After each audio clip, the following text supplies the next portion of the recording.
দর্শক স্বাগত খবর সংযোগে। দৈনিক খবর সংযোগের আজকের লিড নিউজ বিকল্প জ্বালানি সুন্দরী ফল নিয়ে থাকছে বিস্তারিত। সাগরকূলবর্তী এলাকায় দ্রুত ম্যানগ্রোভ বন উজাড় হয়, লাকড়ির চরম সংকটে পড়েছেন স্থানীয় বাসিন্দারা। একসময় জ্বালানির প্রধান উৎস ছিল এই বনাঞ্চলের গাছপালা, যা এখন প্রায় বিলীন। তাই এখন গভীর সমুদ্র থেকে ভেসে আসা সুন্দরী গাছের ফল সংগ্রহ করেই রান্নার জ্বালানির চাহিদা পূরণ করছেন পটুয়াখালীর কুয়াকাটার সাগর পাড়ের শত শত নারী পুরুষ ও শিশুরা। স্থানীয়রা জানান, এটি মূলত সুন্দরবনের সুন্দরী গাছের ফল। সাধারণত সুন্দরবন থেকে এসব ফল সমুদ্রের নোনা জলের স্রোতে ভেসে উপকূলীয় এলাকায় ছড়িয়ে পড়ে। ঢেউয়ের ঝাপটায় ফলগুলো উপকূলীয় সৈকত এলাকায় জমা হয়। বাসিন্দারা এসব ফল সংগ্রহ করে রোদে শুকিয়ে ভেতরের বিচি ফেলে রান্নার কাজে জ্বালানি হিসেবে ব্যবহার করেন।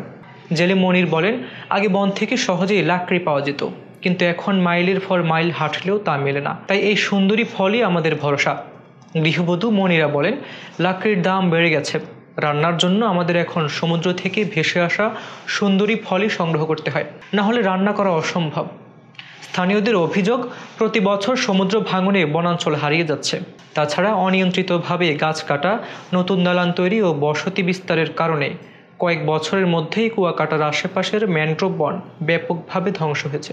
রান্নার জ্বালানির জন্য লাকড়ি জোগাড় করতে হিমশিম খাচ্ছেন গ্রামবাসী। পরিবেশবিদরা বলছেন, ম্যানগ্রোভ ধ্বংস শুধু লাকড়ির সংকটই নয়, উপকূলীয় জীববৈচিত্র্য ও ঝড় জলোচ্ছ্বাস থেকে প্রাকৃতিক সুরক্ষাকেও হুমকির মুখে ফেলছে।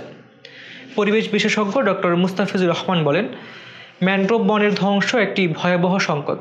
এর প্রভাব কেবল জ্বালানি সংকটে সীমাবদ্ধ নয়, বরং উপকূলের নিরাপত্তা ও পরিবেশের ভারসাম্যকেও হুমকির মুখে ফেলছে। দ্রুত বনায়ন কার্যক্রম জোরদার করা এবং বিকল্প জ্বালানির ব্যবস্থা করা জরুরি। হাবিবুর রহমান নিশান, খবর সংযোগ।